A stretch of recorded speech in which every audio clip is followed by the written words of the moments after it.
9th March আমার ডেটটা এখনো মনে আছে। মা, আমি, মায়ের সব বড় যারা সিনিয়র স্টুডেন্টরা, by the time she passed away, 26 February she passed away.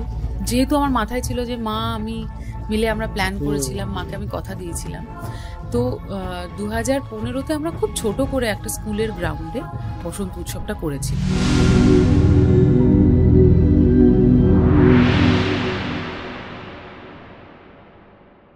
তোমার বসন্ত উৎসবটা এখন খুব চর্চার মধ্যে রয়েছে, বহু মানুষ জানছে, আসছে। এই প্ল্যানিংটা বা মানে প্ল্যানটা কবে থেকে শুরু করলে, কিভাবে তোমার ভাবনা চিন্তাটা এলো, আর কেন শুরু করলে? আমার মা আসলে আমার যে স্কুলটা আছে সেই স্কুলটার নাম হচ্ছে ইমন সঙ্গীত একাডেমি।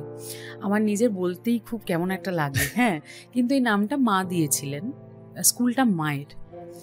তো আমার বাড়ির সামনে খাটিয়া পেতে, তাতে চাদর ফাদর পেতে আমরা অনুষ্ঠানটা করতাম। তো ওই বীজ রোপণটা মাই করেছিলেন। তারপরে মা থাকাকালীনই 2013-এ আমরা প্ল্যান করলাম যে 2014-এ আমরা বসন্ত উৎসব করব হচ্ছে গিয়ে তোমার 9th মার্চ আমার ডেটটা এখনো মনে আছে। মা, আমি, মায়ের সব বড় যারা সিনিয়র স্টুডেন্টরা, যে 9th মার্চ আমরা বসন্ত উৎসব করব। তো সব প্রিপারেশন চললো, সব কিছু হলো। By the time she passed away, 26 February she passed away, এবং 9th মার্চ মায়ের শ্রাদ্ধের দিন পড়েছিল। তো সেই বছরটা আমরা বসন্ত উৎসবটা করতে পারিনি। কিন্তু আমি, যেহেতু আমার মাথায় ছিল যে মা আমি মিলে আমরা প্ল্যান করেছিলাম, মাকে আমি কথা দিয়েছিলাম, তো 2015-তে আমরা খুব ছোট করে একটা স্কুলের গ্রাউন্ডে বসন্ত উৎসবটা করেছিলাম। এবার তারপরে কি হলো, তারপরে প্রাক্তন হলো এবং আমি বিভিন্ন মাঠে ঘাটে প্রোগ্রাম করতে শুরু করলাম। আমি দেখছি যে ধরো একটা ধান খেতে, ধানটা কাটা হয়েছে, সেখানে স্টেজ করেছে এবং হাজারে হাজারে লোক আমার গান শুনতে এসছেন। তো আমি ভাবলাম যে ওইখানে যদি এই প্রোগ্রামটা হতে পারে তাহলে লিলুয়ার মতো একটা জায়গায় কেন হবে না। তো আমার তখন বয়স ছিল 25। আমি পাড়ার সমস্ত ভাই বোনেদের ডাকলাম এবং আমার স্টুডেন্টসরা যারা ছিল তাদের ডাকলাম, বললাম যে আমি বসন্ত উৎসব করব, আর আমি এরকম বড় করেই করব, বিগ স্কেলে। উইদিন 15 ডেজ আমরা বসন্ত উৎসবটা নামালাম এবং আমাদের 16 লক্ষ টাকা বাজেট ছিল একদিনে। কোথা থেকে টাকাটা এসছে, কারণ আমি তো কারোর বাড়ি গিয়ে চুরি করিনি, আর আমি পকেট থেকে পয়সা দিয়ে অনুষ্ঠানটা করিনি, লোকজন দিয়েছেন বলেই হয়েছে। কিভাবে আমরা টাকাটা আমাদের জোগাড় হয়ে গেল অরিজিৎ, কিভাবে আমরা অনুষ্ঠানটা করেছি, তার মধ্যে বৃষ্টি, অনুষ্ঠান 2 ঘন্টা বন্ধ, লোকে চেয়ার এরকম উল্টো করে ধরে বৃষ্টির মধ্যে বসে আছেন, শর্ট সার্কিট হচ্ছে প্রথমবার শর্ট সার্কিট হচ্ছে। আমি একজন মানে ওই পলিটিক্যাল নেত্রীরা যেরকম হন, আমি স্টেজে উঠলাম, স্টেজে উঠে খালি গলায় 5000 অডিয়েন্সকে বললাম অনুষ্ঠান হবে। 15 মিনিটের মধ্যে বৃষ্টি বন্ধ হয়ে গেল, আবার অনুষ্ঠান হলো। So that was the beginning. আমরা পড়লাম, এবছর 8 বছর আমরা কমপ্লিট করলাম এবং চাইবো, ভগবানের কাছে প্রার্থনা করব যাতে মাকে দেওয়া কথাটা আমি রাখতে পারি এবং আগামী দিনে এই উৎসবটাকে নিয়ে এগোতে পারি। ডেফিনেটলি, মানে এটা খুব শুনেও ভালো লাগলো। এবং আরও একটা বিষয় হচ্ছে যে আজকে এই অনুষ্ঠানটা বহু মানুষ জানছেন, আসছেন, ঠিক ক্যালিফোর্নিয়া থেকে পারফর্ম করতে এসেছে ছেলেমেয়েরা, মিডিয়া অ্যাটেনশনও পাচ্ছে আজকে ডেটে, বিশাল ব্যাপার। এই সূত্র ধরে আরেকটা বিষয় আমার জানতে ইচ্ছা করে। দেখো, তুমি ইনফ্যাক্ট আমার বাড়ি শ্রীরামপুরে, তোমার শ্রীরামপুরের সাথে একটা কানেকশন রয়েছে। তুমি এরকম না যে হট করে ফেম পেয়ে যাওয়া একজন, একেবারেই না। তোমার দীর্ঘদিনের একটা সঙ্গীত চর্চা। কিন্তু ধরো একজন সঙ্গীত শিল্পী হিসাবে যখন একটা গান হিট করতে আরম্ভ করে, যখন মানুষের ঘরে ঘরে বাজতে আরম্ভ করে, জীবনটা কিরকম ভাবে পরিবর্তন হয়? ব্যক্তি ইমন হয়তো সেইভাবেই নিজেকে দেখে, কিন্তু বাহ্যিক যে জীবনটা, সেটার পরিবর্তনটা কিরকম হয়? কারণ এই এক্সপিরিয়েন্সটা কিন্তু সবাই শুনতে চায়, সবাই জানতে চায় যে সারাদিনটা কিরকম কাটায়। এই যে এতগুলো মানুষ সেলফি তুলতে আসছে, তখন সেই আর্টিস্টের কিরকম লাগে সেটা।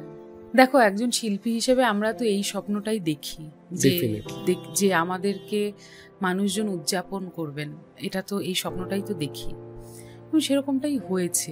মানে ভগবানের জগন্নাথ দেবের অসীম অসীম কৃপা যে আমার মনে হয় যে আমি এত কিছুর যোগ্যই নই, মানে কিন্তু যেটা হয়েছে তার ফলে এক তো হয়েছে যে একটা সোশ্যালি একটা পরিচিতি বেড়েছে, পরিসরটা বড় হয়েছে, দেশ বিদেশের মানুষ আমার গান শুনতে চান, তারা আমায় ডাকেন, তো এগুলো হয়েছে। আর আমি সবসময় এগুলো ভাবি অরিজিৎ যে এগুলো নিয়ে যদি আমি খুব বেশি ভাবি তাহলে না আমার ওপর একটা ব্যাগেজ হয়ে যাবে, মানে নিজের উপর চাপ হয়ে যাবে। হ্যাঁ, আমি ওই চাপটাই নিতে চাই না। আমি খুব কমফোর্টেবল নাড়ুর সঙ্গে গল্প করে। নাড়ু যে আমার ভাই, যে আমার গাড়ি চালায়, মানে ও হচ্ছে আমার, মানে কি বলবো, টাচউড, ভগবান একটা ওরকম মানুষ দিয়েছে আমাকে। আমার ধরো বাপি আঙ্কেল যার সঙ্গে তোমার দেখা হলো, দে আর সো সিম্পল, বা সুবিরদা, মানে এদের, বা আমার টিম, মানে বা ধরো আমার বাবাই, আমার হাজবেন্ড নীলাঞ্জন, মানে দে আর সো ডাউন টু আর্থ। এবং ওনারা আমাকে শিখিয়েছেন যে কি করে গ্রাউন্ডেড থাকতে হয়। আমি তো ঈশ্বরের কাছে সবসময় প্রার্থনা করি যাতে কোনো কিছু আমার মাথার উপর চেপে না বসে। মানে এখানে তুমি যা যা পুরস্কার দেখছো, এই পুরস্কার শুধু আমার বাড়িতে নেই, এই পুরস্কার বহু শিল্পীর বাড়িতে রয়েছে এবং তারা আমার থেকে অনেক বেশি মানে পরিশ্রম করেন। এবং এই পুরস্কার যাদের বাড়িতে নেই তারাও আমার থেকে অনেক বেশি মানে পরিশ্রম করেন। সেজন্য আমার কাজ হচ্ছে অ্যাজ এ মিউজিশিয়ান আমি প্রত্যেক দিন কিভাবে নিজেকে আরো মিউজিক্যালি এনরিচ করতে পারি, অ্যাজ এ হিউম্যান বিং আমি কতটা এনরিচ করতে পারি, আমার কোনো ব্যবহারে যাতে আমার কোনো ফ্যানেদের কষ্ট না হয়, খারাপ না লাগে।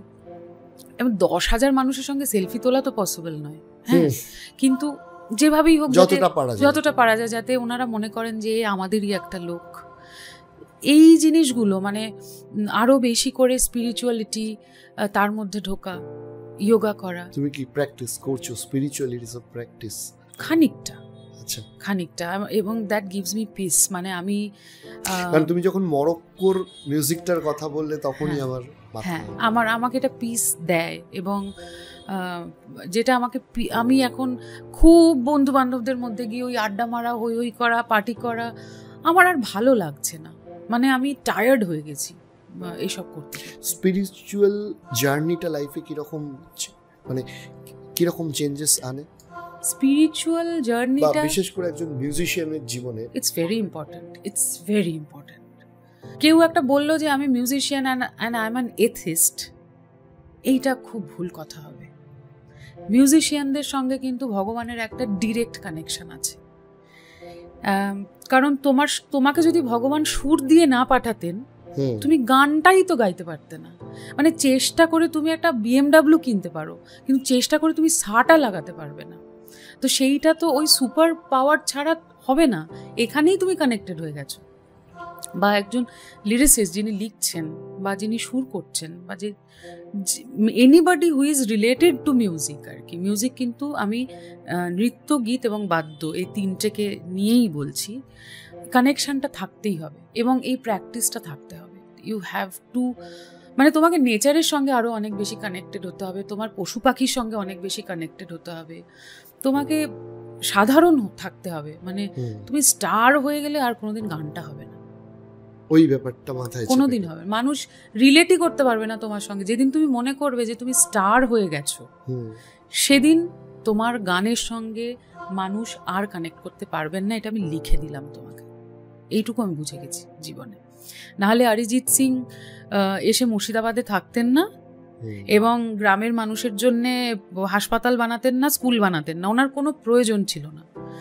তো he is my role model. মানে আমি ওনাকে দেখি, এবং এটা কিন্তু তোমার পডকাস্টের জন্য না, এটা আমি সত্যি সত্যি দেখি।